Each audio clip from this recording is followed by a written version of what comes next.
Hey yo, what's up my peeps? What's up? Man, I had an awesome intro, but it makes no sense. Introducing the main man, Robbie. You know what I was gonna say, Rob? I was gonna be like, God bless her mother. You remember that line? Yeah, I was like, it makes no sense if I just started off with that. Yeah. Sorry, we are a few minutes late. You guys know the drill though. But thank you everyone for coming. Sam Fett, my man. First as always. Dude, station note to all my brothers. I am my brothers and sisters. I am super hyped to be here to review this movie tonight. Before we get into that though, my man Robbie, he got some he want to say. Oh man, I just want to say that we still have exclusive sets left. That's right, PCP, Pop Culture Philosophers, the very first ever PCP exclusive. We worked with the team over at Second Sight Publishing. They got a new book coming out called Blood, Skulls, and Chrome. It looks super gnarly. Biker gang mayhem and ultra violent. It's like perfect for fans of Son of Anarchy. And since we thought biker related, let's get Jonathan Lau to do an homage to the 1973 Ghost Rider #1. He did a fantastic job. We're selling sets. They are very limited, and there's not as many left as there should be, like, right? So they're limited in limited quantity. And we're selling sets of the trade dress color version as well as the black and white virgin version for $24, $6 shipping here in the US. If you want one, send us an email, popculturephilosophers@gmail.com. Get it before they gone. Hell yeah. And I'm sure somebody in the chat, one of my homies will put a link down in the description. Sorry. But yeah, it's our first one ever, so we're kind of nervous. It's a fire cover. I'll tell you that. I love the Ghost Rider homage. You know, so it'll be. That cool. was actually Bueller's idea. He told me to take credit for it, but that was Bueller was like, you should get him to do a Ghost Rider homage. Yeah. And I was like, shit, okay, because he has. You're right. I don't know if he said it. I'd have to look. No, that's the chess. Him and Bob did the chess one. So I'm not gonna speak on something I don't know. But because we had our little combos, but Bueller always got something in the works. You know it. The cover looks great, y'all. It really does. It does. And you could help support PCP at the same time supporting a smaller publisher that's trying to get going. And who knows? Maybe one day they'll make a movie, and this will be one of the most rare ones out there. And yes, people keep asking me, and I will sign them. And I'll have other members of the crew sign them if you want them as well. That's dope. Sign mine for sure. But yeah, dude, I'm honestly sold on the story because I'm a huge Sons of Anarchy fan. Huge. Like, that's my favorite TV show of all time. And it used to, like, Sopranos was #1, and Sons of Anarchy knocked it for top dog. I love that show, man. So yeah, that I always did. I always like that's why I loved Grendel, Kentucky. It was an okay story, but I just loved like the biker gang meets like a horror story, you know. So I do look forward to checking that one out. Yeah, this one, the solicitation reads like it's like a biker gang versus another biker gang because they were trying to get business through the Mexican cartel, and now they're like their rival gang is trying to get in the way of that. So it's biker gang versus biker gang, and it's supposed to be uber violent and right in the vein of Sons of Anarchy, and a Ghost Rider homage cover. And the dude, Jonathan Lau, amazing job on that cover.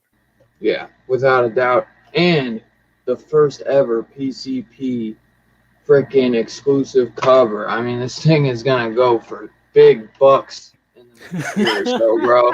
Oh, my God. It's going to be a holy grail. You know, like Indiana Jones 5, or is it 5 that's coming out? That's what they're going to be hunting down. The lost holy grail. It's going to be in the future. And it's gonna, or maybe a couple years from now, and he's going to be hunting down the lost, or the first ever Pop Culture Philosopher exclusive cover. Yeah, they just gotta. We still gotta work out the agreement. Me and Spielberg, we've got some issues, but we'll work it out. George Lucas he ain't having it. He's trying to float ideas in your script. Well, that's one of the problems. Is that I specifically request that I don't get to meet George Lucas. Oh man. Because I do not like his episodes of Star Trek. Yeah, he did episodes of Star Trek? No, that was a bit. That was just a joke, man. Really? Okay. All right, that's too funny. You got me on that one. Let me see. Oh, I forgot to mention this last week. My man Jay Sadlin sent me an exclusive look at what was it called? Gin Hunter? No, it was something different. It is a hold on, I gotta pull. It's like an evil Peter Pan and like a good Captain Hook. I can't remember the name of it though.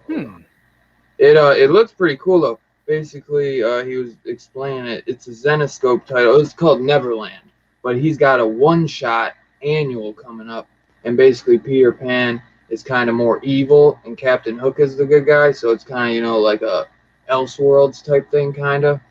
So I was looking at some of the pages, and it looks intriguing, and I know a lot of you guys are into a lot of that indie stuff. So if you're a big Peter Pan fan or a Hook fan, might be something you want to check out, by a smaller publishing company, because Zenescope don't really get talked about too much, but they got some good stuff. They got some good horror stuff, honestly. I have a trade somewhere. I showed it off a week or two ago, and it was a really good story. I read it a while back. I can't think of the damn name though. It had some really cool artwork. What's up, Jen? But yeah, that's one of the news I got today. What else was there? I know they finally announced you could finally pre-order the American Werewolf in London NECA figure, and I believe you can now pre-order the Kurt Russell figure from The Thing. I don't know why I'm forgetting his name from the movie, but you guys know the character I'm talking about. That's it's Jack Burton's brother. Yeah. But yeah, so that'll be cool. What else was there? What is his name? Sam Neill had a new movie come out on Shudder called The Reckoning. Or Sam Neill? No, not Sam Neill. What the fuck am I thinking? Damn, I'm messing up on names big time today. The guy who did The Descent, the director of The Descent. Neil Marshall? Huh? Is it Neil Marshall? Neil Marshall, thank you. That's how I knew it was Neil, and I freaking went straight to McCready. Jurassic Park. McCready. But he's got some pretty big fans. I mean, the guy did some Game of Thrones episodes, I believe. 90%. Yeah. What season? Yeah, I know, right? Actually, I could be wrong. I thought he did. I know he did Westworld, Constantine, Hannibal. No, he did do Game of Thrones. I don't know what seasons though. 2 and 4. So he was part of the good parts. He wasn't in the last season. But Neil Marshall, man, he's got some pretty good cred in the horror community. I mean, dude, he directed Dog Soldiers. Come on, I love Dog Soldiers. He has a new movie called The Reckoning though, and it's kind of like a grounded witch story, kind of in a way, where it's back in the what year is it? Back in the old times, I forget the year, and the guy who played Alfred in the Gotham series is in it, and he plays John Moorcroft, and he's basically like the guy who's hunting all these witches, and he's like the top dog where he's just killing all these innocent women basically that aren't witches, and basically getting them like saying, I'm gonna kill your entire family if you don't just confess you're a witch. So they basically put these women in the toughest situation where they're like, I'm a witch. Even though they're not gonna risk getting their daughter or their son or their entire family slaughtered over this, So there's some good stuff in it. The main actress was super pretty, man. Charlotte Kirk. I've never seen her or anything, but she was beautiful. And her husband, in the movie, did not match up very well. I mean, the guy was He's okay not a beautiful man, you're saying. He wasn't as beautiful as her. I'll tell you that, man. She was gorgeous. But That's it was a pretty good movie. It was a pretty good movie. Definitely worth the watch. What else? I think that might be it for now. Well, I got. How about? I can't think of it though. Did you watch the Fear Street teaser for Netflix? I didn't watch the teaser, but I'm pumped as hell for it because I love R.L. Stine. I was just watching your thing. I have not seen the teaser. I was kind of trying to hold out, but I didn't know it was going to be 3 parts. Yeah, 3 movies, 1 a week, and they're jumping in time. So one is set in 1994, like when the books came out, which is awesome. Yeah. And then one is 1976, I think, or something, and then 1666. 1666, yeah. And they all are supposed to tie together and reference some of the books. Fear Street, like Goosebumps was a little too, like I was a little into Goosebumps, but it was a little too kiddie for me. But Fear Street, right. Like those covers alone, bro, I would like buy those up, man, when I could. So yeah, I'm pumped for this, man. Do they have a compendium of Fear Street? Because if so, I need to get it. I owned like all that stuff back in the day. I know I still have like most of all my Goosebumps books. I wish I still had my VHSs, dude, because some of those are hard to find. I have a handful of them on DVD, like 3-packs, but I don't own like The Mask. I adored The Mask Part 1 and 2. There were some that were pretty creepy, man. I know there were some that were goofy and a little bit more, they're kid-friendly, obviously. Yeah, but that Fear Street was, yeah, but the Fear Street novels were a little bit more just a little bit. The covers were freaking insane. Dude, I should pull up a couple. I just want a book of the covers. That's probably enough. Like I would ever have enough time in my life to reread all of Fear Street. You know what I'm saying? I'm surrounded by Star Trek novels. I get overwhelmed with thinking about. So I couldn't even imagine. Like I can imagine one day I'm going to be like drunk and flush, and I'm just be like, you know what? Buy it now on eBay, the entire Fear Street collection or some shit like that. After you watch, I hope the movie's good, man. That's very intriguing. I'm doing 3 movies. And they all totally different timeline, different, like 100 years apart, each one. You know? Well, I really hope that they're making this towards the people that read that stuff, like people our age, and not for kids today. But maybe they are trying to target, and not necessarily kids, but like, adolescents and teenagers. But I don't know. We'll see. I'm excited to check it out. I was really excited because in the teaser, and the first things that happens is a phone rings, and she has to answer like a landline phone, and I was just like, "Oh man, that's awesome!" I love that they said it in '94. Dude, that's my birth year, so when I saw that, I got really excited. So I'm very, very intrigued. I do hope, because it's like we already got 2 Goosebumps movies for today's youth. Give us something for us. You know what I'm saying? Like, I was a die-hard fan. I still love it, man. My little brother, he'll get into little benders, and he wants to watch the old school. They have them on Netflix, all the old school stuff. I'll go back and we'll watch a couple of our favorite. I still love it. There's like a good 10 that still hold up to me. I still love them, man. And, so. There's still some good episodes of Are You Afraid of the Dark as well. Oh, hell yeah. Yeah, like for real. Yeah. Like for real. Yeah. They brought that back too. Oh, I know. I haven't checked it out, though. That was one I had planned on picking up all the seasons. I think there was only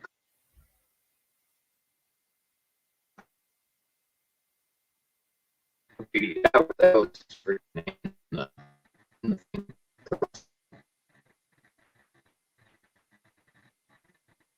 You're frozen for me. I don't know if it's me or if it's you. No, it's me. Okay. I'm really confused because my internet's been messing up these last couple days too. It's my Wi-Fi. Okay. Continue talking while I'm gonna fix my shit real quick. Hold on. All right. The other thing that is, I finally watched Spiral, and I thought it was okay. Actually, I thought it was less than okay. There are moments of Spiral that I like. I really think Chris Rock did a good job throughout most of it. The problem was, for me, he did a very real, like grounded kind of like a man kind of dealing with like isolation and feeling like everybody's against him. He did that very well, but then all of a sudden it would just cut into like a Chris Rock stand-up bit. Do you know what I'm saying? Like it just, it was so freaking weird how it had this tonal clash. There weren't enough traps and kills. The twist I saw coming 1,000 miles away.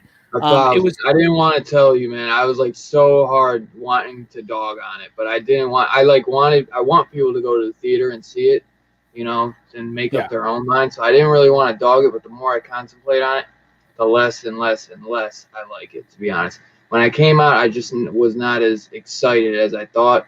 I gave it too high of a rating when I think I told you like 7 out of 10, and I don't know why I said that because I'd give it more like a 5 out of a 10.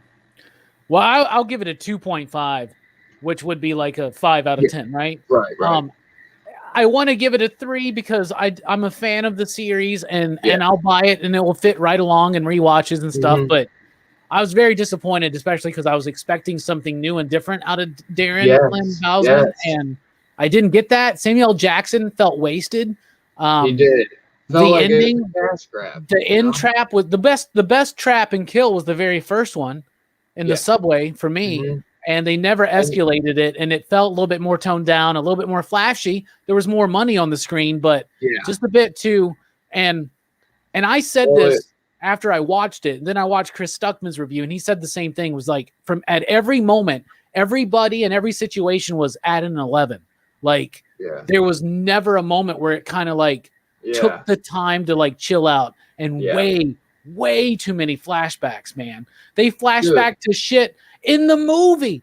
I was like, they flashed back to 15 minutes before in the movie. Like I was in the theater. I was like, they're flashing back now to just what we saw 15 minutes ago. Yeah. That's too much, man. Or flashing back to a guy that we already know is dead and isn't going to make it out of the trap. It's like, dude, that just totally ruined. We're supposed to have that tension, like, oh my God, he might make it out, he might not, it's gone. He's dead. We're looking at his dead body right there. You know what I mean? There's so many things that were wasted. I think it was shot very, very well. I think that Darren Lynn Bousman shot it like I told you they got a new DP, a different DP for this than they did for like all the other ones. So it has that look, but it feels more money put into it. You know what I mean? It feels like this has the most money put into it, and that's kind of sad because it almost feels like when there's less money, they have more to kind of. You got to be more creative. Exactly. You know what I'm saying? Yeah, the traps felt a bit too weird, stretchy for me after the first one. The first one was brilliant and a perfect Saw type trap. And it's so weird to see how wild these traps have become, and I get it, but like. When you look back at the first movie, and there was a nice throwback to the first movie in this one, okay, y'all, that was really great. When you see it in the trailer, when Chris Rock wakes up and he's there handcuffed with the saw, like just think about it. That was the first Saw trap that you know what I'm saying? Like that was like that was the most simple thing, and it kind of gets back to that one almost a little bit in the first trap, and then the rest of them are just a little bit weird, and it's trying to say something about like corrupt police and good police and this and that, but this isn't new territory for Saw, but they were acting like that was more important than just making a good Saw film, which that's what you should have done. But anyway. Yeah. I guess where it's more like that instead of targeting like bad guys, they were just strictly targeting bad cops. Like in the others, they're targeting cops and bad guys. Or, because like the first couple. Or no, not even, because Saw 2, man, they're fucking going after Donnie Wahlberg, So it's like... Absolutely.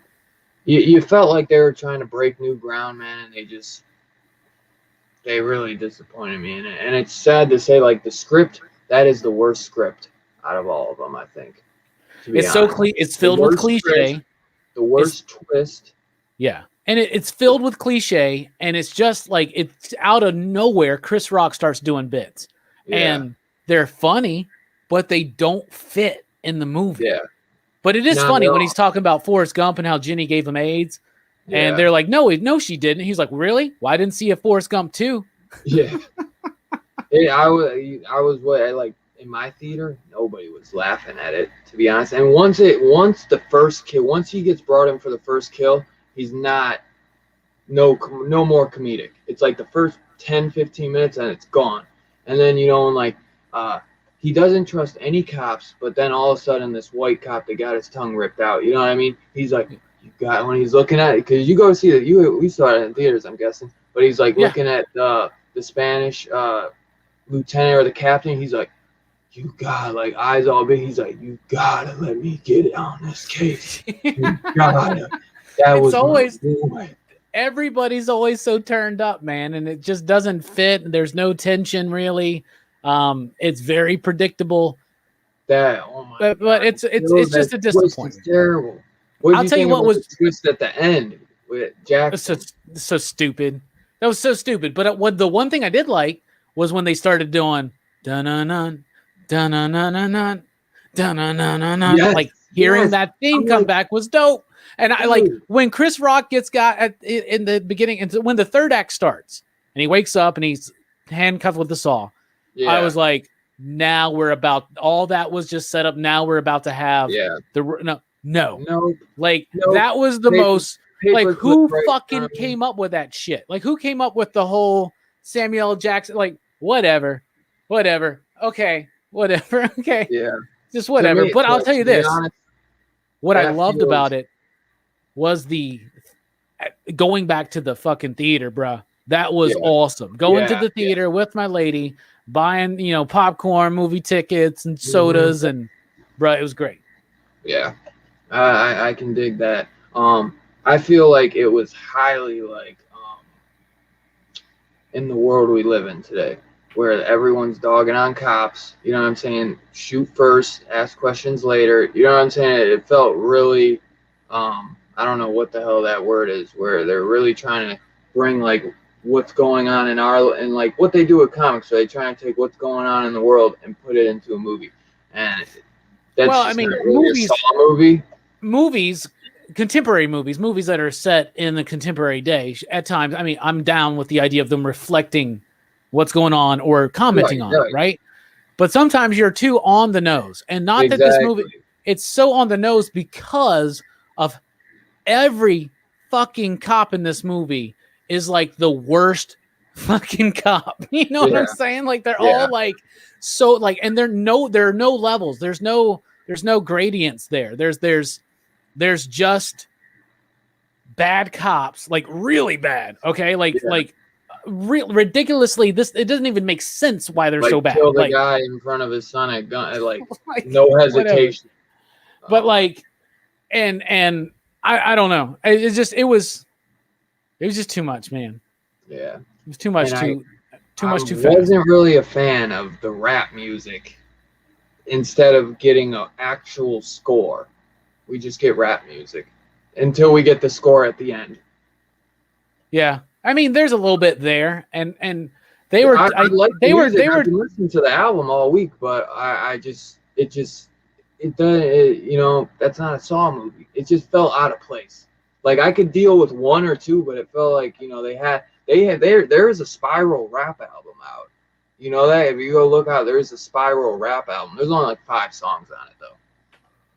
Well, I mean, I don't fault them for that or whatever. Like, I actually like the music in the movie, but it feels out of place at times. It feels out of place at times, but I like the music, but it feels out of place. John is right there, though. Maybe we have too high of expectations for the Saw movies, because I would say that the first Saw is amazing. I really like 3, but they never recapture what the first one was.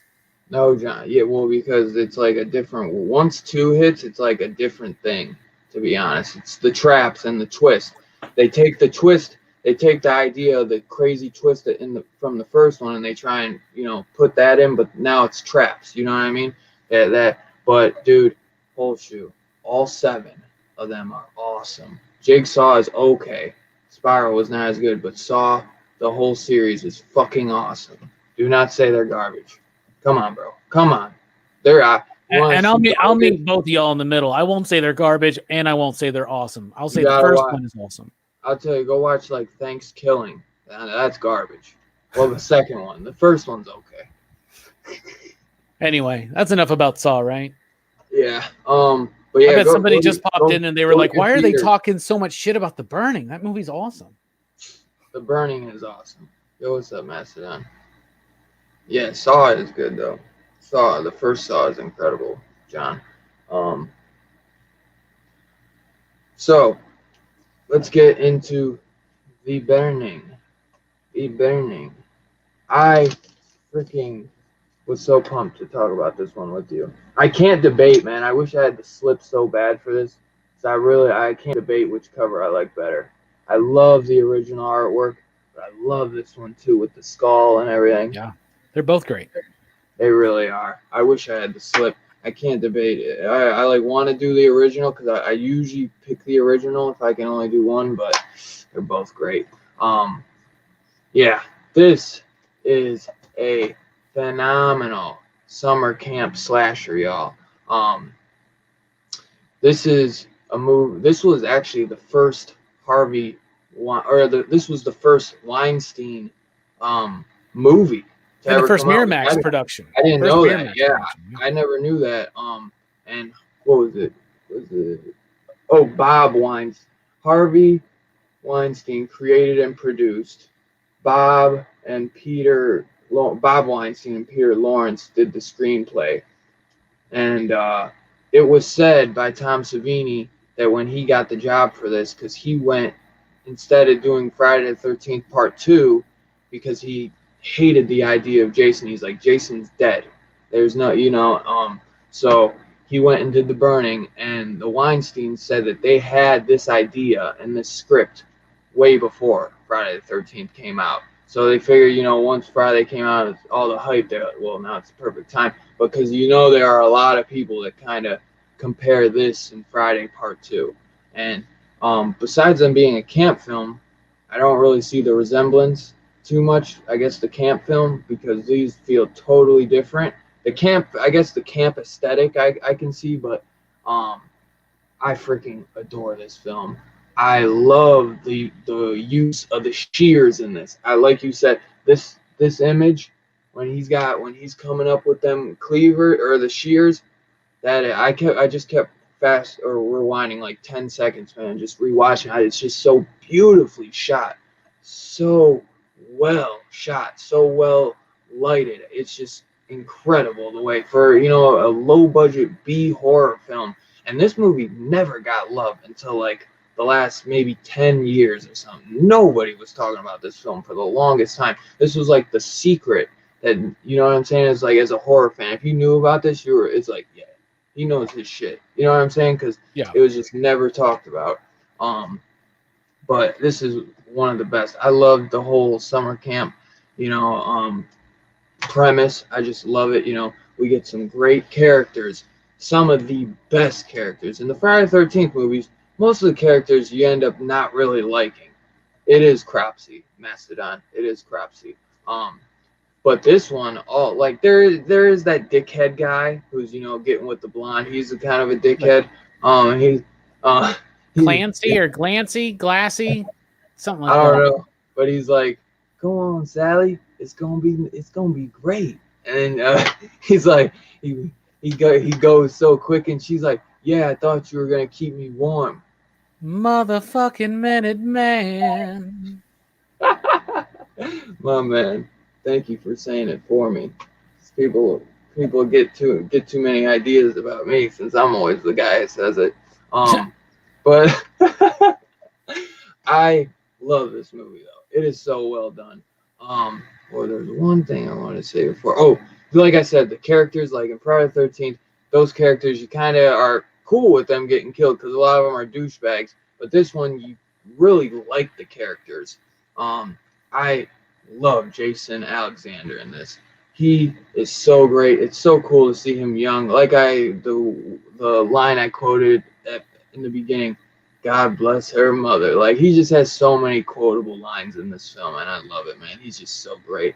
We're gonna keep going, obviously, but what are your thoughts on this one, Robbie? Well, I've been saying this for a few weeks now that the best summer camp slasher film is The Burning. It's not a Friday the 13th film. It's not a sleepaway camp film. It's The Burning. And this is why, in my opinion. And it's because I care about the characters. I'm really invested in these characters. Now, none of them have any kind of amazingly brilliant arc that's like nuanced, that like tells a story. And none of them feel like they become a hero really at the end for me. But they feel relatable. They feel real. They feel innocently teenagers. You know, they're literally kids. Like they're kids there. Then there's older kids and teenagers and whatnot. It gets the comparison of Friday the 13th, and I think that's rather unfortunate because you're right. It is a different whole different plot. Like Cropsey has a different motivation. You know, he's not some kind of vengeful spirit coming back in a hockey mask. He's a dude that these kids like played a prank on. It went wrong and he got all burnt up. And then years later, he goes back to the camp, just starts terrorizing it, killing kids. But it's those characters, and that there's more endearing characters in this movie than in any Friday the 13th film. Like, I don't care hardly about any character in a Friday the 13th film. But you do in this one. And Jason Alexander, there's that other dude who's in a bunch of movies too. What's his name? Jeffrey something. I can't remember. Maybe it's here somewhere. But they're all good. Holly Hunt's in this movie. There's a bunch of different types of kids too. It feels like they're just. At first, it almost does what like a Hostel does. And at first, you think you're just watching a comedy. Well, they start off with the scene where it's horrific, but then it just kind of falls into like you're watching Meatballs or something like that, you know? And then the horror stuff starts. No killing actually happens after the initial stuff until like way later in the film. But it's those characters that engage you all the way through. It is funny. The dialogue is incredibly well written. The performances are really good. This is an ensemble much like something like you get out of Dazed and Confused. They feel real. They feel grounded in reality. And when they start getting got, you feel bad. Like you don't want it to happen. And the effects in this movie are some of Tom Savini's best up until, of course, his magnum opus, Day of the Dead. But I think the effects are better than Friday the 13th. I think it was good of him to go and do this instead of Friday the 13th Part 2, even though I do like Friday the 13th Part 2. That's actually my favorite Friday the 13th film. But I love this film. Great effects, great cast, great performances. It feels more like Wet Hot American Summer meeting a slasher film. Like it feels like it feels goofy. It feels comedic and relatable. And that to me is why it's the best, because it's got the best kills by Tom Savini. Of course, he does some gnarly stuff in Friday the 13th Final Chapter.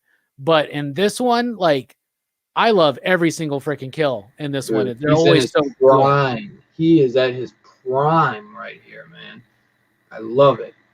Like, dude, just when they're rowing to that boat and they're just about to hop in, and then you get the whoosh, you know what I'm saying? And then, dude, he just guts like 6 of them. You know what I'm saying? And they're all. It's not like they're all just like you see one get killed and it's all really gory. He's gutting them all. One snapping. That's the best scene in the whole movie, man.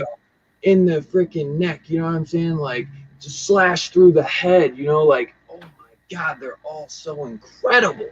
So good. You know, like, yeah, I love what Tom Savini did. I mean, he is like the photography, the cinematography in this, the score, the way it's shot is all so well and incredible, but the effects are really what bring this to the next level. You know what I mean? And also the character development as well. But you know what I'm saying? It's what really just takes it to that next notch. You know what I mean? And I truly adore it. Yeah, I think the score is really great too. Like when at any time that he gets in, you know, he's going to kill somebody, it gets so, you know, you just got, you know, you feel like cobwebs on the back of you, you know, it just that the chills down your spine. It feels so tense. And I love it. It's that like real kind of high pitch, and where when he's coming, you're like, you know what I'm saying? You're jumping back. You're jumping out of your seat. I think it's just so great. I do truly love it, man. And I actually did not get to watch the Scream Factory until today. So I was really excited to be able to check this out because I had bought it and I hadn't opened it until a couple days ago. So I was really excited to finally be able to watch this on Blu-ray, because for a while I think it was on Shudder and Amazon Prime or something. So I never really, but then I got on that Valentine's Day sale, I finally picked it up. So I was really happy to check it out because it looks great. Looks really good. It's a great scan. The music is great in the film. The audio is great on the disc. The only problem with me is that it's one of those Scream Factories that's a bit slim on the extras, Yes. I can't deny that. I really wish we could have got. I mean, Tom Savini has a really great interview, but I kind of wish we could have got a commentary with him to really kind of dig into it, because he just always has great stories, and I just always enjoy listening to anything he has to say. I just always love it. It was slim. I checked the Cropsey stuff. I checked the Tom Savini interview, and I watched a little bit of like the old behind the scenes footage and stuff. But it was sad, the guy that runs out on fire, and you can tell he's in a suit, but when he drops the gun, Cropsey, I guess the legs, when he's like shaking his legs, that's Tom Savini. But the guy that runs out was this really young guy who was like 18, and he ended up dying like a couple years later or something in like airplane or a helicopter crash or something. I forget his name. But his father was a famous stuntman too or something. But yeah, if you'll see when you watch the Tom Savini interview, he talks about it, and it pretty sad, but yeah, thanks for bringing the energy down, Dylan. Yeah, I know. As soon as I did, I'm like, fuck. But let me see. I said there was I was gonna say, towards the end, and he's starting to kind of he's using the flamethrower. I thought that was really crazy, and almost like Cropsey's kind of like fucking taking on his own fears, man. Because like a guy that just got burnt up like that, you would think he would never want to be near a fire. I'm kind of looking a little too deep into that, I feel like, because he's just a crazy killer. But he really isn't just a crazy killer. He's a guy that, was kind of like by himself, and everyone at the camps would always make fun of him. I forget if there's something a little bit deeper on it but they would kind of always mess with him, and the guy catches on fire, and they fucking leave him for dead, as a prank, and the guy ends up, like you said, they do that, he burns. You think he's dead or he's in the hospital, and then we get more character development. We don't get any kills really till at least a third of the way, if not halfway through. I'd say more like a third, a little bit more after a third of the way through. It takes a while. It takes a while till that first camper gets got. Now, he does kill the woman at the beginning. And one thing I'd like to point out is this. Okay, you're right about the fire thing. That's a little weird. You almost get the idea that they didn't realize in 1981, and when this movie was written, which was been like the late 70s, like the idea of the franchise slasher wasn't really a thing yet. Even Jason wasn't Jason yet in part 2, which came out the same year, right? So I don't think they even understood like those garden shears. That is the iconic image. He should have been using that the entire movie. And I don't even know if they actually, he's using the fire because I think he's like, I'm going to burn them up like they did me. Right? Yeah. And in the very beginning of the movie, though, he's just like in a coat and a hat, and he wears those gloves, right? And he's just got a regular knife, and it's very giallo, right? Yeah. It's the opening of the film. You think you're watching like something that's about to go Fulci or Argento. Yeah, and then it goes. You even got like the first person where it's like the camera is the killer. You know what I mean? Kind of like in Friday Part 1. Where you're walking with the killer. Yeah. They do that a lot. They actually use the POV, but they use it in a different way. And what's funny is that he's kind of an inept like slasher guy, like because like the first few victims that he stalks, he doesn't get to kill. You know what I'm saying? Like, right. You know, that was kind of funny to me to actually see them not be successful and be like, oh shit, damn it, they got called away. But I think it's not as strong of it's not necessarily a memorable character. I saw a lot of reviewers talk about how they didn't like the burn makeup, but I actually like it. What? I think it could have become iconic if they would have used it more. It is very not used in the film. You don't see it till really the end. I love it. Yeah, I like it. But if you do like pause it, especially on this transfer, you can see the mask. You know what I'm saying? You can see a little bit, but aside from that, and like when the dude gets stabbed in the neck, which is a trick that Tom Savini's done a lot, right? Where his head neck is looks his neck looks super long, like he's like Mr. Fantastic, you know? Yeah. That shit cracks me up. The rest in all that scene is really good because he's like cutting up board. The only thing, if you notice, it's pretty because they use that sample shot, him going up like that. That's the same shot because if you look too, he goes whoosh, whoosh, brings it up, no blood on the shears. Goes down, you see the close up, there's blood on the shears. Goes up, no blood on the shears. You know what I mean? So I believe I'm 99% sure they have said that they reuse that shot a couple. You know what I'm saying? The director is Tony Maylam.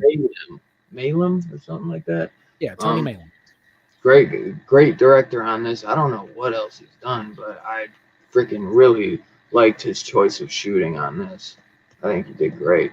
Let me see. English. Well, the set's cool too, man. There's more of a world around it. Yeah. It's not just a lake and a small campsite. Like you actually get the sense of the mess hall. You get the sense of the lake, of the river that they canoe down. You know, of the fact that they're literally. It feels like they are in the wilderness. They talk about how there's nothing but just overgrown forest in between them and the camp, and that's not something you usually get in the Friday films.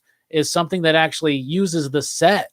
And this one does. And I went to summer camp when I was younger, and it was a church camp, but this feels real. Like in the cafeteria when like everybody in the mess hall, when everybody's like screaming, like, be quiet, quiet. Like that's what it was like. And the rec time. And then when the dude's like, it's just, I don't like it here. It's just another day of people telling me what to do and where to go. That's what it is. Like summer camp's fun, but it's not like when you get there, for your first year, you think that you're just going to like I get to do whatever I want. But no, that's not how it is. You know, you actually exist in this really rigid and disciplined and structured schedule.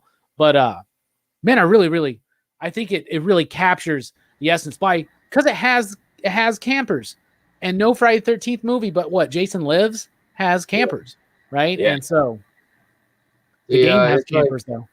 Yeah. It's definitely it's more like school, but in some, you know, at a camp, you know, they have activities and they're on like a schedule, you know what I'm saying? They're not gonna just let you roam. Because it's funny, these kids are just they're just boning you know what I'm saying? Just sneaking out. That happens too, even at church camp, my man. One thing I wanted to say about Jason Alexander too is when you know, like people are like kind of picking on his friends, and he's just like, so, you know, he's like getting the guy condoms, and they're like going out and trying to get like real world stuff, you know, like to bring back to the camp. I asked for lubricated rubbers. Yeah. And well, next time get your own damn rubbers. And he's like, well, I ain't paying for these, man. But I love his vibe in it, where he's just, you know, he's so like nothing can keep the guy down. I feel like he's just so you know, just so in that zone where he's like ride or die for his buddies. And he's like, man, what you messing with him for? You know what I'm saying? Like, leave him alone. He's like, man, he keep looking at my girl. You know, he's like, man, fuck yo. He's like, man, fuck that shit, bro. But I love him in this, man. He is my favorite in it. But Cropsey is so good, man. I love the ending when he's doing the flamethrower, and then he gets the shears in the back, and then the freaking axe, boom! You know what I'm saying? Straight to the dome, and he's pinned up on the wall or on that tree. What would you call it? No, not the tree. It's more like because they're in the cabin, but it's one of those logs. I'm trying to think of the actual term. it's like not like a stilt, but it's like holding up the cabin in a way. You know what I'm saying? Like a big piece of, like a big ass 2x4. Like you know a what I'm column, saying? like a pillar. Yeah, a pillar. Yeah, and he's basically, pushed up the shears in his back, and he's like basically stuck to the pillar. But I love that. And then when it cuts to, because you just see him burning, so then that motherfucker got burned twice. His nerves are shot. But I don't feel shit. I love when they cut then and they're doing the story around the campfire, like, you know what I'm saying? And then the kids just basically, like, that's the exact same scene in Friday 2, by the way. Yeah. Well, it's the exact same scene. Yeah, but I think the ending shot is just a tad bit different, and I love it. I'd have to rewatch the very, very end, because I think it is a little different, where he's like, be quiet, be quiet in the woods, don't move, and he's like, you're dead. You know what I'm saying? I just love the way he does it. Way fucking better than me, but I love it. Well, are you talking about the dude at the very, very end? Yes, at the very, very. I love that very ending of this right? Film. That's great. When he's just like, you're dead, and it's just done. You watch that in the dark, and then the music comes in and the credits, and it's just the perfect way to end it, bro. Yes, dude. Yes, like that. That's why I was like, I know they had the campfire, but I didn't think there was it doesn't end like that in Friday Part 2. They have the scene where they're talking and telling the story. And then the guy jumps out and scares him, and he's like, "It's just me, the goofy one." Yeah, which I like the mask they use in The Burning better too when they scare him. That mask was cool that he was wearing. It makes me think of the dude from Funhouse. Yes, I knew it kind of looked familiar, but I only saw it for like a second. I didn't really go back and watch it, but I love that scene. I just adore the way it freaking ends, though. I love that when Crowley gets fucked up, man. I just, when he gets that axe to the head, man, and then the shears in the back, that just always stuck with me. And just when it cuts and it just feels so, when he's like, he's still out there. And they're saying that he feeds on dead carcasses or live carcasses or live animals. He's still out there. And they're like, be careful walking around here. Be careful. Don't move all of a sudden. And then it's just like, fucking, you're dead. I love it, dude. I love that ending, man, so much. Yes. And like you said, just that atmosphere of this movie, the freaking cinematography is great on this, man. Let me see. Did it say who did that? Harvey Harrison. I love it though, man. It's just so it's so clean. You know what I mean? When it needs to be. It's just great transfer by Scream Factory on this one. And I love what you said too about that being American or a hot, wet American summer. That was a really good comparison. I never thought about that. That is exact where it's like you love these characters. You got the dickhead guy, of course, you always do, but it's just like where you love these characters. But it's like Wet Hot American Summer meets freaking a slate, smashed in with a freaking homicidal maniac slasher with crazy burn marks. Yeah. One thing I wanted to go back and see is like, was that a real fucking skull that those kids like set on fire? Bro, like that's something to think about. Like, it looked like it was a real dead head. Like, where the fuck did they find that? Like, what? Like, what? That's what I'm wondering. Can we make a Burning prequel about these kids digging up a grave or some shit? Like, what's going on there? Yeah, that was something. That freaking skull is creepy as hell on its own. I would jump out of my goddamn bed too. But yeah, that was something, man. That was something. And of course, the head counselor is one of the kids, right? So there's the connection there, at least one. Because I watched one review where they were like, "There's no reason for him to go back to the camp because these aren't the same kids." And I'm like, well, I can understand that logic, except for the leader is one of the kids. So yeah, the guy at the end. Yeah. That he's chasing around, which that was some really great sets on there too, where he's kind of like, It looks kind of, what was that? It's kind of like a little waterfall thing. It's just with all the rocks and stuff. The big, there's like that abandoned ruins of a building or something yeah, too, and yeah. Some really great sets on this, man. I bet it's more textured than a Friday the 13th film. Yes, it doesn't. It feels like there's more. Like you get lost. You don't get a sense of the setting sometimes, and like say, and we're not just. I'm just making the comparison to Friday because it's so easy. You're saying you could say the same with Sleepaway Camp. Sleepaway Camp also has more characters you would care about, but they're all terrible. Like I hate those kids in Sleepaway Camp as well. I really like the kids in this one. Like even the ones that don't talk, they have a character. It's like a Dazed and Confused. Even the kids in the background that you see repeatedly, you kind of start filling in. You just feel like they're real. I don't know. Yeah, I couldn't agree more. That's just what really sets this apart from all those other camp slashers, because obviously we've gotten so many of them, and it really is a thing when you're really not wanting these characters to get killed and gutted, and you really, it's different when you're rooting for them to get killed, you know what I mean? It's just a totally different vibe, and it really, really feels like a camp, like horror urban legend story. Like when they're around the campfire and everything at the end, it really feels that vibe, like with when they're doing it with Jason, it just doesn't feel as much, like, because Jason was dead. You know what I'm saying? Like, I adore the Jason series or the Friday 13th series, but you know what I'm saying? He was dead. This was that was just a long shot. This felt more, like real to me. Like I don't know about him living through them burns, but it just, it felt more grounded in a way. It felt like a real summer camp.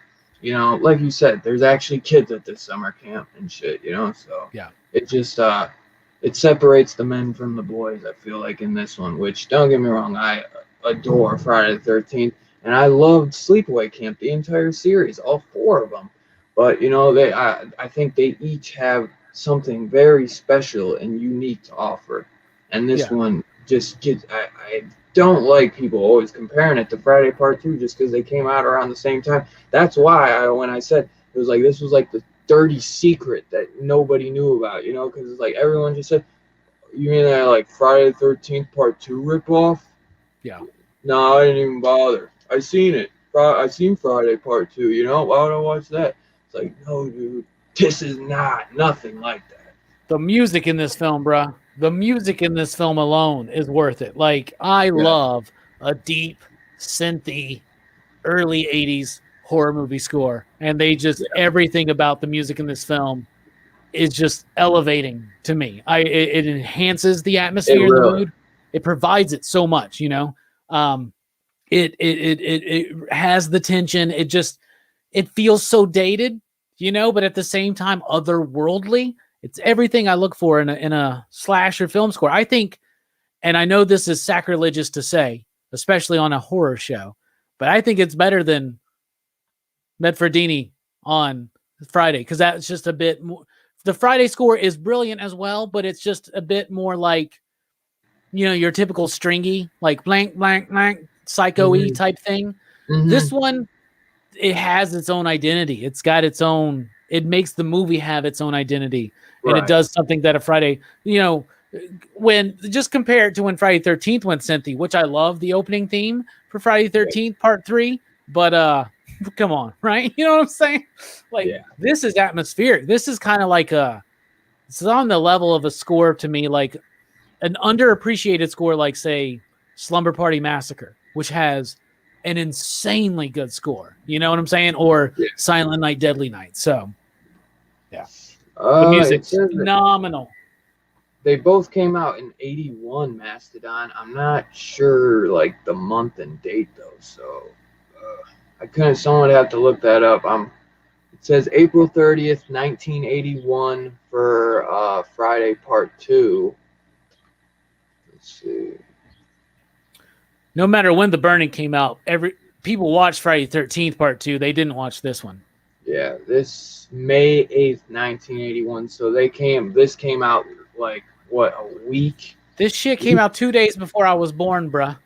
Really? That's fucking awesome. So it looks Yeah, like that's dope. May 8th. It came out literally like a week after. Yeah, like a week after Friday Part 2. So that's another thing. Why? You know what I'm saying? Like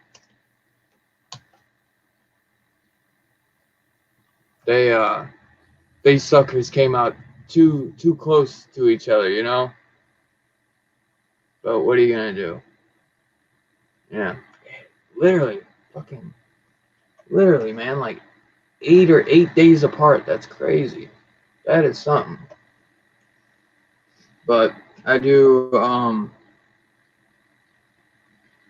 really like the score on it. I think it's not the kill, that is, it feels kind of like the Halloween one, you know what I mean, Robbie, where it's very kind of simple, but it's iconic and it's awesome in its own right.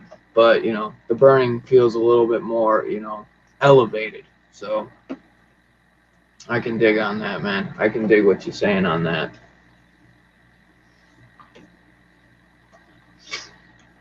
But yeah, freaking Cropsy. What a great character.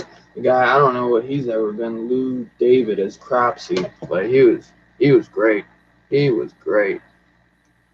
He was saying in the behind the scenes, because I watched the Cropsy one interview, and he was saying he loved messing around with the freaking fire or the torch at the end, flamethrower.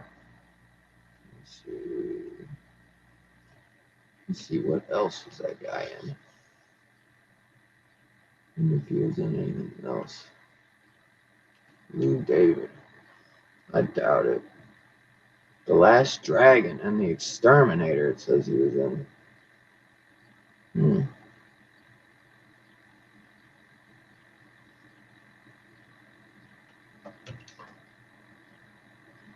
I know, right? I know. It's definitely, it's gotten way more love nowadays, Macedon.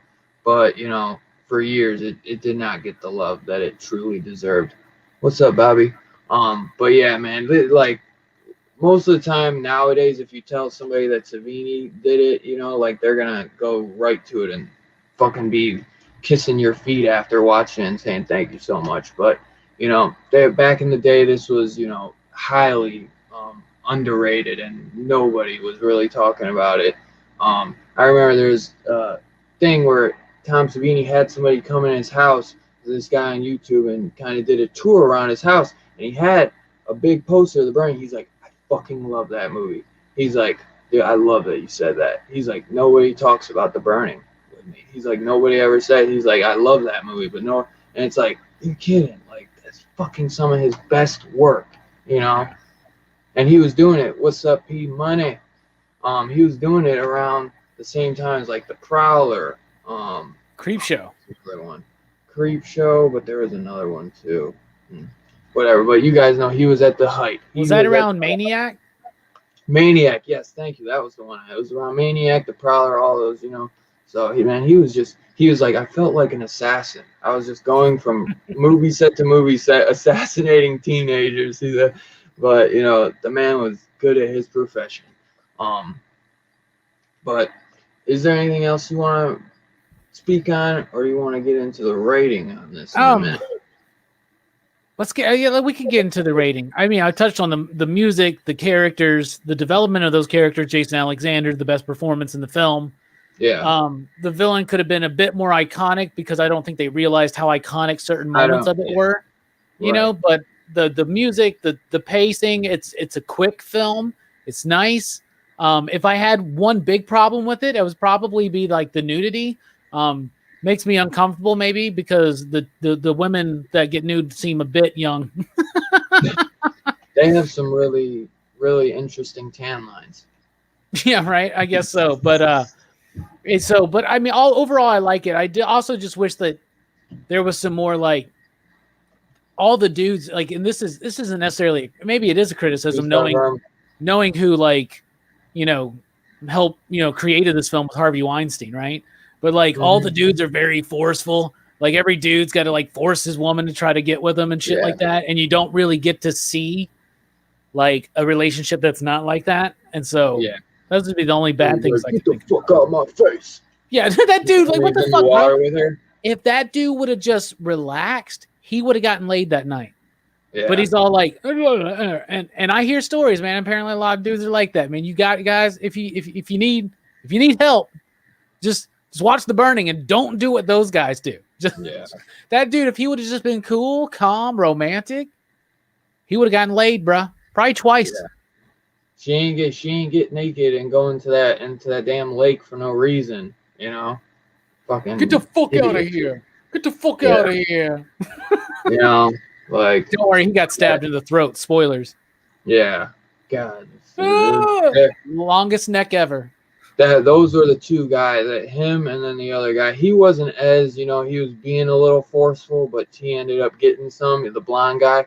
But those are the two. I think the other guy, when he's like, "Get the fuck out of my face," he was the biggest douchebag of them all. I think he's the one who he gets it in the neck, right?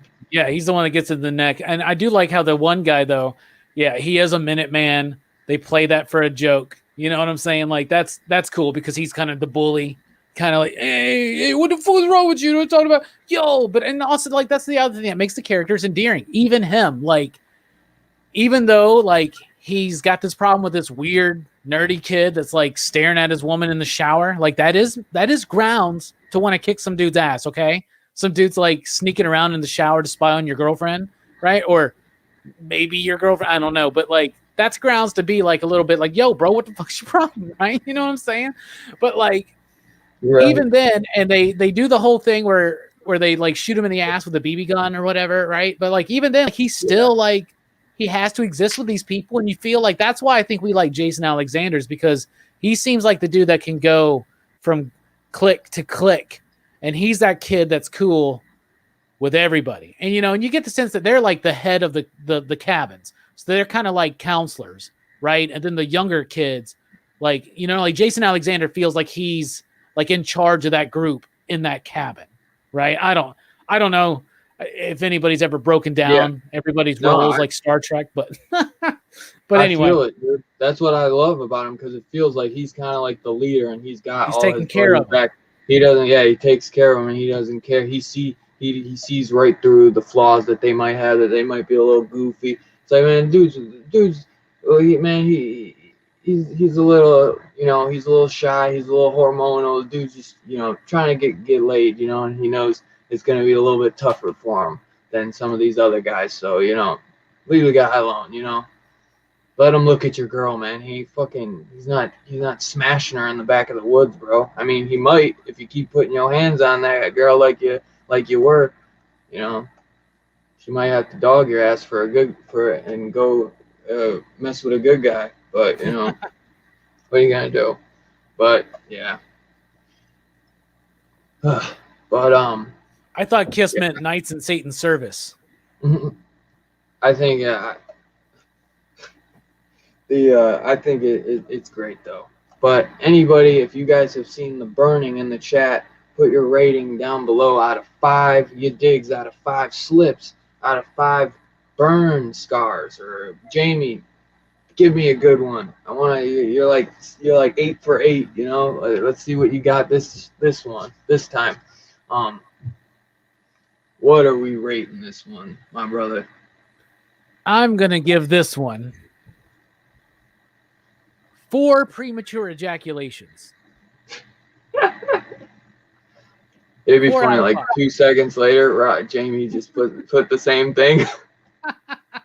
I'm going to give it a 4 out of 5. I think it's pretty solid. I may have, when we did our Friday 13th, rated Friday 13th Part 2, 4.5.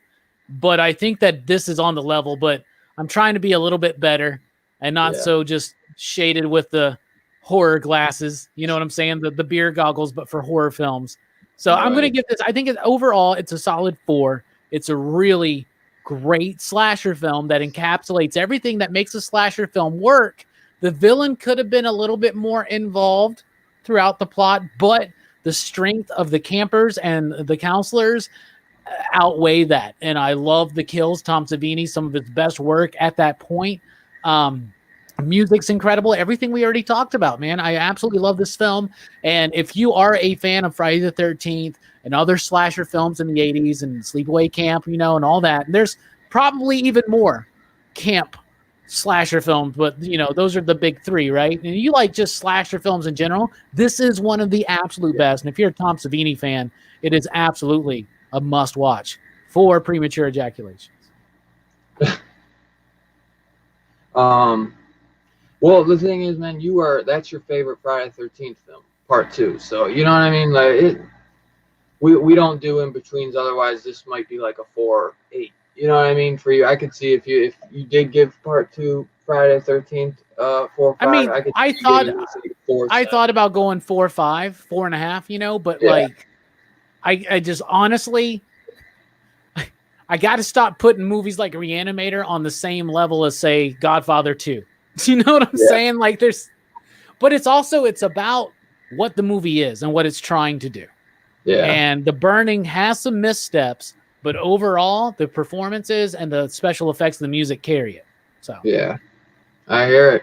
I'm right there with you, my brother. I'm giving it a 4 or 5. I fucking love this film. The score, the characters, the effects, the cinematography, the direction that the camera is in at all times. I think it is freaking awesome. It's, as my boys in the PCP Army and the Bad Batch would say, phenomenal. No, that's what you say. That's what you say. I know. But that's how they say that, because I said that. It's just because they're stealing your bit. That's all the Bad Batch does is steal bits, man. It's okay. Yeah. They're bit That's stealers. all we do. I know. We're all we're all about it. But yeah, I adore this film. It is awesome. If you have not seen this, go check it out. It's on probably Tubi. It's probably on Shudder. If not, man, go pick up this beautiful Blu-ray on Amazon. It's only like $15. Jesus Christ, it's like a kid's getting murdered outside by Cropsy. No shit, man. What's going on You out can there? hear him. He's screaming like, yeah. But yeah. So that concludes the Burning review. Next week we got a very, very special one. Robbie don't even know about the guests on this one. We will be reviewing. Let's see. Always got to get his prop. The Grindhouse double feature, Planet Terror and Death Proof. And we got a nice little guest list coming. We got TM Nerdy, we got Missing Link, and we got fucking Fable coming. What's up, bro? It's gonna be a fun one next week. I'm telling you. Dylan, by the way, bad news. I won't be able to make next week's show. For real? I'm just fucking around. I'm just joking. It's a bit. Oh, well, I know your laptop, man, is messed up, so maybe. Oh, yeah, man. I got computer problems. I can't make it. But I don't know if Jay Strick was asking what this next movie was. I told him, he didn't say nothing, so I don't think he's coming. But I figured it'll be a fun one to dive into, So, and I got TM. I've been trying to get these guys on. I feel bad because I should have asked if maybe Big Herm wanted to come, but I feel like it's maybe a little too late now. But I still will get Big Herm. I still will get Big Herm in there. That's my boy. But yeah, this is one of my favorites. I am a huge Quentin Tarantino fan. I'm a huge Robert Rodriguez fan. So next week is going to be a very special treat. So show and tell, my brother. Actually, I don't know if I still have to. I got to go in like 7 minutes to go pick up a pizza for my mom. Okay.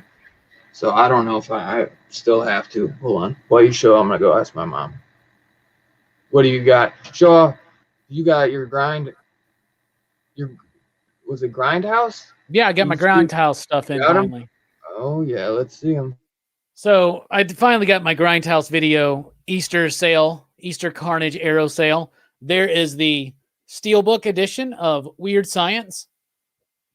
Beautiful steelbook of a great film. Not really horror, but it was part of that. There's my Hereditary I was going to show off because I bought that this week for $5 on Amazon. Watched it for the first time. We covered it last night. Nice. Love that movie. It got five UDigs. Got 5 UDigs across the board. No way. So, yeah, it did. So there's one. I got the One Missed Call trilogy. Now, all these were insanely awesome price, but I had to wait like over a month to get them. So the One Missed Call trilogy, these are the original ones, the Takashi Miike film, and then the 2 sequels. I've never seen the sequels, only the original. So that's all 3 films. Yeah, I've only seen the one too. Actually, I might have seen the second. Finally got my copy of the stuff. Is the trilogy like the first and second and then the remake? No, because there's the original and there's 2 sequels and there's even a short film on here too. There's a lot of stuff on here. I got this thing was like $15 on the sale, bro. Like it's insane. Wow. So finally got my copy of the stuff. So there you go. Got the American Werewolf in London, so I upgraded to the Arrow. Bruh, Society. I missed out on the Steelbook. It was already sold out by the time I got on board, but at least I got it. At least I got it. Dude, and the cool thing is the reverse cover is the image that's on the Steelbook. So I'm going to flip that around because I like that cover. That's the OG, I think, art or poster art. I had bought the freaking Steelbook from Hamilton, and they sold out, and they screwed me on it. I couldn't get one. They said they weren't getting. It's because they just bought a bunch from this dude, probably, and put them up there. Probably, honestly. The Steelbooks were $12.99, bro. Like, so I got that Weird Science for $12.99. So I got the George Romero, The Crazies. It's this isn't gonna pay like $20 for the Society Steelbook. Oh yeah. So there's The Crazies. It's this isn't my favorite George Romero film, but it's better than the remake, even though the remake has dreamy ass Timothy Olyphant. And then I got a couple of and these are not the super badass versions, but I got them cheap and I was very happy. A Wes Craven double feature right here. Hills Have Eyes. I love that film.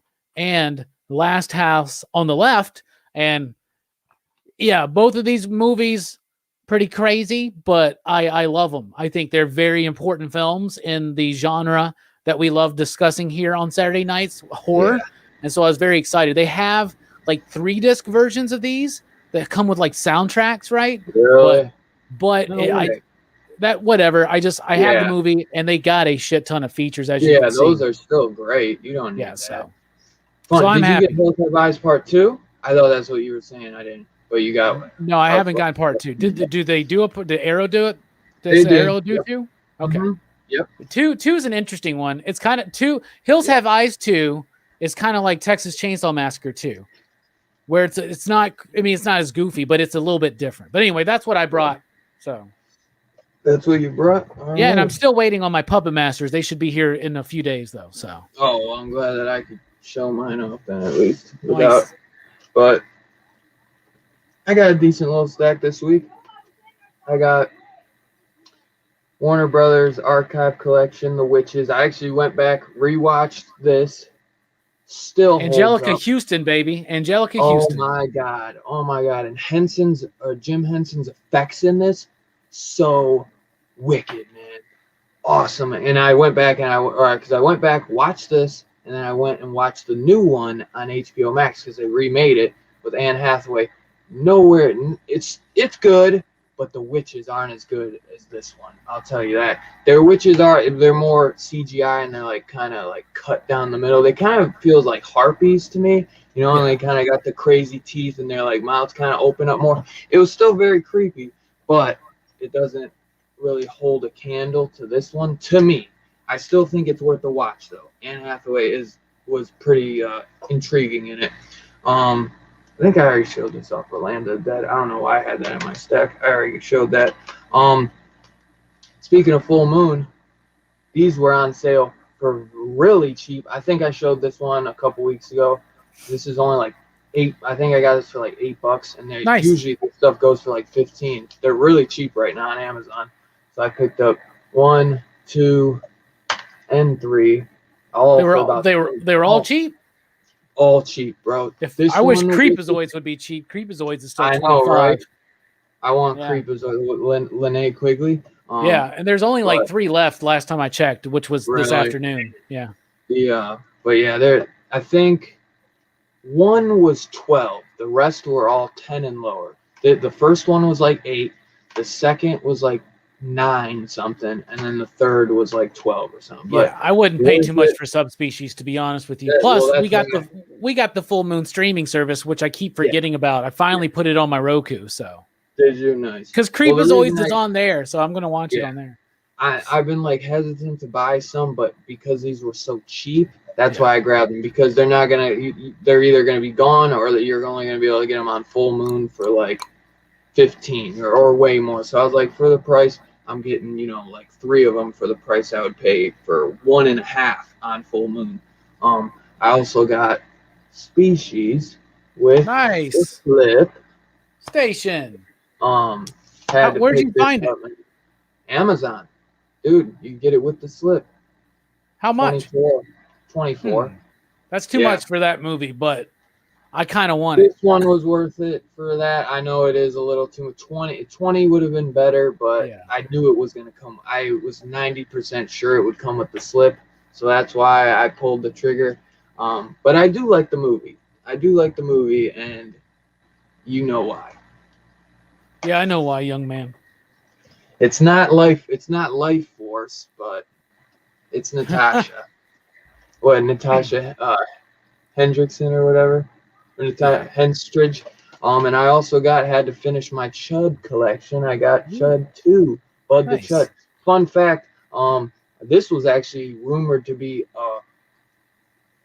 Return of the Living Dead sequel, like the 4th one, I think, or some shit. And this feels more like a Return of the Living. When you hear that and that pops in your head, this feels more like a Return of the Living Dead than it does a Chud movie, especially with the zombies in it. I like this better than the first one. Oh, really? What? Yes. Okay. Yes, this is awesome. Yes, interesting. Dude. Yes, I'm telling you. That's an interesting. I mean, I haven't seen it in a long time, so. Sadly, I won't be keeping this because it won't play in my fucking Xbox. I picked up the Saw 4K because I love this freaking cover. It doesn't work, so I gotta send it back. I'm really bummed on that because I wanted the special features because I got that, you know, the 8 film collection, but they're bare bones. So I really was looking forward to that. Picked this up from my local, you know, like exchange.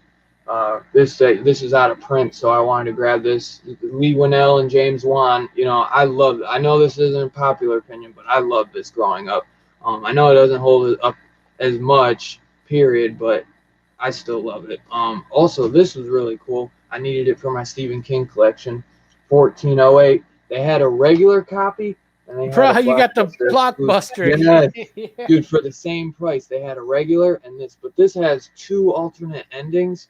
But I really, once I saw the Blockbuster, I was like, dude, for the same price, I was like, I gotta get this one. So I thought that was really cool. I love this movie. I love it. And it was just, it's so cool to see the Blockbuster exclusive on there. I just thought I thought you would get a kick out of that one. That's awesome. Isn't it? So actually, I picked these up today. I went and traded in a couple things. So I had a little store credit. Speaking of The Hill Have Eyes, I ended up picking up the Alexander Aja remake.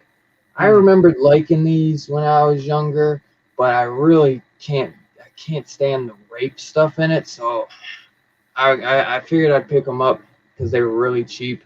But it's, you know, I love like Saw and stuff, but for some reason these kind of felt like even overboard than Saw. So I don't know. Yeah. But I'm looking forward to giving them a rewatch. Did I say I got both of them? So. But I do enjoy Alexander Aja. I love Crawl, which was a recent thing he did. For the Toby Hooper collection, the Toolbox Murders. Nice. Fun fact: Sherry Moon is in this. Did not know that. Sherry Moon. I've had to get this. John Carpenter presents Vampires, Los Muertos. Tommy Lee Wallace, huge fan of him. This was really cheap, so that's why I picked it up.